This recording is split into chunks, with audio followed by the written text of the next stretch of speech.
Ketika jabatan telah selesai, ketika kekuasaan telah dilepas, ketika istana telah ditinggalkan, justru tamu-tamu kehormatan dari luar negeri datang mengetuk pintu rumahnya. Bukan di istana, bukan di kantor negara, tapi di rumah biasa, sebagai rakyat biasa. Sebentar lagi saya bahas.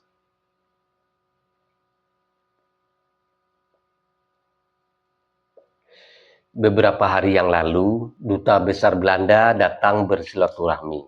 Hari berikutnya, Duta Besar Uni Emirat Arab datang menyusul. Tidak ada protokol kenegaraan, tidak ada jabatan yang ditandatangani, tidak ada kekuasaan yang bisa dibagi. Beliau sudah purna tugas, secara formal tidak lagi berkuasa.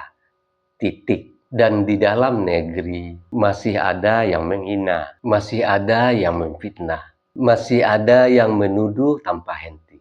Tapi di luar negeri, para perwakilan negara justru datang membawa hormat. Dunia datang dengan adab. Kita kadang sibuk dengan cacian. Kalau beliau seburuk yang dituduhkan, kalau beliau sehina yang difitnahkan, kalau beliau tidak punya arti apa-apa, lalu mengapa mereka datang? Untuk apa seorang duta besar menemui orang yang sudah tidak punya kuasa?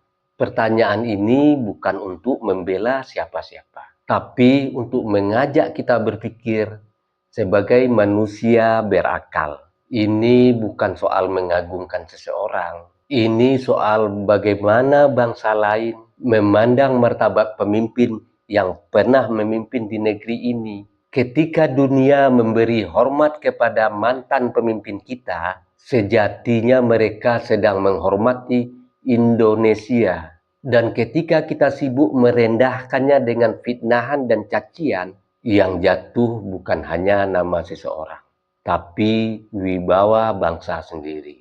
Berbeda pilihan politik itu biasa, dan itu berkali-kali saya katakan di video saya. Kritik itu sehat, tidak setuju itu hak setiap warga, tapi kehilangan adat, kehilangan nurani, kehilangan rasa hormat sesama anak bangsa, itu bukan lagi demokrasi, itu kemunduran akhlak. Dunia boleh saja melihat dengan hormat, tapi kalau kita sendiri tidak bisa menjaga lisan dan hati, maka yang sedang kita lukai sebenarnya adalah diri kita sendiri. Ya, melukai diri kita sendiri sebagai bangsa. Mari berbeda tanpa membenci. Mari mengkritik tanpa menghina. Mari menjaga adab meski sekarang tidak lagi sejalan. Karena bangsa yang besar bukan bangsa yang tidak punya perbedaan, tapi bangsa yang tetap berakhlak di tengah perbedaan. Sebelum saya tutup, dengarkan gurindam ini. Jika lidah tajam tanpa kendali, luka bangsa tak kunjung sembuh kembali. Jika benci terus disemai, persatuan akan jatuh terkulai. Hormat bukan tanda setuju, tapi tanda jiwa masih berilmu. Negeri kuat karena adab dijaga, bukan karena gaduh saling menghina. Saya Beni Budaya.